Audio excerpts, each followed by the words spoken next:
Quels sont les symptômes majeurs les plus importants de la maladie de Crohn? Okay, so Crohn's disease, when I was in the US, physicians used to like to tell children we call it the sneaky disease because it can manifest in so many different ways. But if you were to take the classic symptoms that should suggest that you might have Crohn's disease, they would be diarrhea that's persistent, abdominal pain, weight loss, or in children, failure to gain weight. In children, there are additional symptoms. For instance, they may not grow, so they may approach their physicians because they're not growing well, but they may not have any abdominal symptoms or diarrhea whatsoever. You can get mouth sores, joint pains, bleeding in your stool or rectal bleeding, or have fissures, which are little cuts in the rectum or in the anus.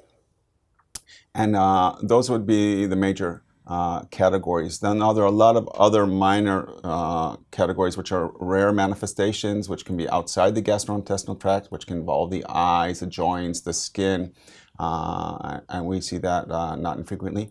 Or people might manifest with the complications like bowel obstruction, which means that that there's no passage through the bowels, and that can manifest as vomiting and severe abdominal pain. And sometimes people even come to surgery with suspected appendicitis, and we actually discover that it's Crohn's disease.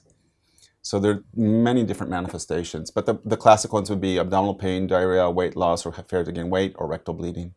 Il y a aussi une forme particulière qui est la forme que l'on retrouve chez les enfants, avec des signes particuliers comme le retard de croissance, mais il y a d'autres signes.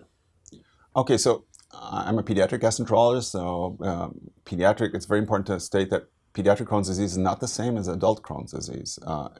We think it's a more aggressive disease, people who deal with it. I think that's actually become quite acceptable. And there are many challenges to treating children that are different than treating adults. So what are the differences? First of all, as I said earlier, we think it's more aggressive, so it often requires more therapy. It will manifest more often in younger life in the colon, which is the large intestine, and as time goes by in the small intestine as well. But one of the characteristics or hallmarks of pediatric disease is it's often very diffuse. It's not localized to one small segment. So if you have one small segment, it's easier to control the disease, but if you have disease all throughout your intestines, that makes it more difficult to control. It also makes it more difficult to perform surgery and remove the disease, which is something that you can do as a solution for people who do not respond to therapy.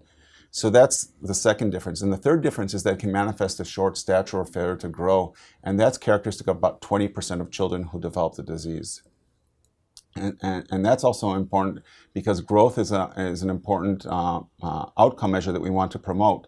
So sometimes, and this has happened historically in many places around the world, that doctors tried to control the symptoms but didn't do enough to control the symptoms to allow growth, so that children actually finished their growth period, became adults, and became short adults.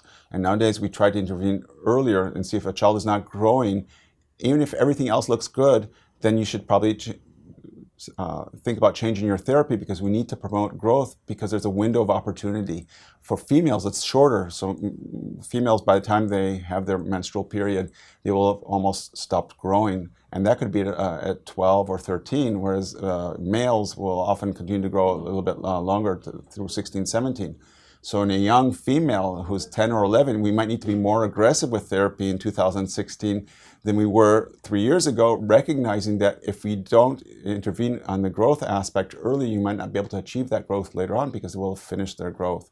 So that has come into play as another aspect of pediatric disease. And the fourth and an important difference is that because it's a lifelong disease, the burden of the disease and the burden of the treatment will be lifelong. So if you develop the disease at age 50, you might get drugs that suppress your immune system for 20 years. But if you develop it at the age of 5, you might have those drugs for 70 years. And many of these drugs, if you give them for long enough, can cause cancers by themselves and infections. So you can start to see complications from the drugs. So children are more prone to develop these things, not during their childhood necessarily, but during their lifetime, than adults who develop the disease. And that's come into play recently. So actually, I'm running the biggest study in the world right now to look at this, and it's called the Cancer and Mortality Registry, in which we're monitoring cancer and death in 20 countries in children and in young adults to see how serious a problem that was. One of the problems that we face, and we didn't realize before, is that you treat children and then they move on to adults, and you didn't know that they actually developed cancers because of treatments that they received as children, because now they're being treated as adults, and nobody okay, you develop cancer, it's because of disease, because of drugs. But actually, now that we understand the concept of the burden of drug and disease, we should be making different considerations or taking different alternative pathways in children to prevent these things. So maybe we can try to decrease the burden of immune suppression and even radiation, which is also important in children, to decrease the risk of cancer during their lifetime.